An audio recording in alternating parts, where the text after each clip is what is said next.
चिराग पासवान के सपनों पे फिर गया पानी। नीतीश कुमार फिर भाजपा के साथ। बिहार की राजनीति में सबसे बड़ा सवाल, अब क्या करेंगे चिराग पासवान।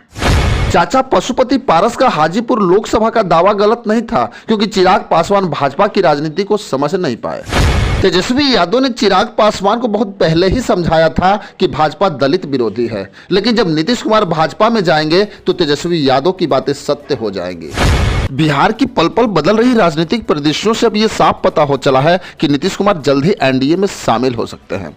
लेकिन अब बिहार के दो युवा नेता, जिनकी राजनीति एक बार फिर से अधर में लटकती दिख रही है। बिहार की राजनीति में अब सबसे बड़ा सवाल यह उठ रहा है कि नरेंद्र मोदी के हनुमान चिराग पासवान के भविष्य का क्या होगा।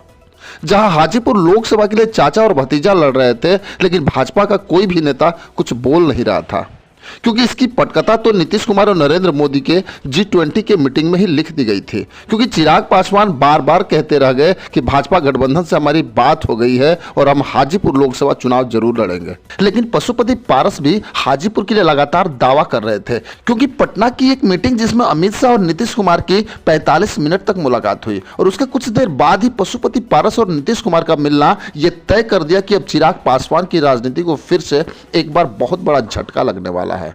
क्योंकि चिराग पासवान ये कई बार बोल चुके हैं, जिस गठबंधन में नीतीश कुमार रहेंगे उस गठबंधन में हम कभी नहीं जाएंगे, क्योंकि मेरी पार्टी और परिवार को तोड़ने का सारा श्रेय नीतीश कुमार को ही जाता है। वहीं अब चर्चाओं का बाजार गर्म हो गया कि भाजपा के चाणक्य अमित शाह से मिलने का प्रयास कई बार चिराग पासवान ने किया, लेकिन अब कोई भी भाजपा का नेता चिराग पासवान से मिलने को तैयार नहीं है। और अब ऐसा लग रहा है कि चिराग पासवान को अलग थलग करने के लिए नीतीश कुमार ने एक बार फिर से बड़ा प्लान कर लिया है। और ये सारी बातें 29 दिसंबर को पता चल जाएंगी कि नीतीश कुमार क्या करने वाले हैं। वैसे भी बिहार के उप मुख्यमंत्री तेजस्वी यादव ने रमजान के महीने में समझाया था कि भाजपा केवल अपने फायदे के लिए राजनीति करती है, वो किसी दलित की हितैषी नहीं हो सकती। लेकिन उसके बाद भी चिराग पासवान एनडीए में शामिल हो गए और तर्क दिया कि नीतीश कुमार जिस गठबंधन में रहेंगे मैं उस गठबंधन में नहीं जाऊंगा। जबकि आज नीतीश कुमार की पूरी तैयारी एनडीए के लिए हो चुकी है, जिसका अंतिम मुहर 29 दिसंबर को लग जाएगा। तो अब चिराग पासवान के सामने ये सबसे बड़ा सवाल खड़ा हो गया है कि वो भाजपा गठबंधन में रहेंगे या अकेले ही लोकसभा का चुनाव लड़ेंगे। क्योंकि भाजपा ये अच्छी तरह से जानती है कि लोकसभा चुनाव में चिराग पासवान से बेहतर नीतीश कुमार है। आखिर चिराग पासवान की राजनीति को पटाक्षेप करने के लिए भाजपा गठबंधन का वो कौन नेता है जो पर्दे के पीछे काम कर रहा है, इसको जानने के लिए कुछ दिन पहले जाना होगा। अमित शाह 10 दिसंबर को बिहार आते हैं और 45 मिनट तक बिहार के मुख्यमंत्री से मीटिंग करते हैं।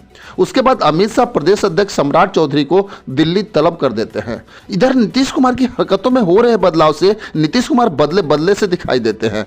और अब लगातार बिहार में चर्चाओं का बाजार गर्म है कि नीतीश कुमार के एनडीए में प्रवेश कर जाने के बाद चिराग पासवान की राजनीति का सुर अस्त होते दिख रहा है। क्योंकि नीतीश कुमार कभी नहीं चाहेंगे कि चिराग पासवान भाजपा गठबंधन में रहे और उनको भाजपा कहीं से टिकट भी दे। तो अभी ये बातें सबको समझ में आ जाएंगे कि बिहार की राजनीति में कितना बदलाव होगा। ये आगे कुछ समय में पता चल जाएगा कि बिहार की राजनीति में नीतीश कुमार क्या करने वाले हैं। बस आज के लिए इतना ही, फिर मिलेंगे। जय हिंद।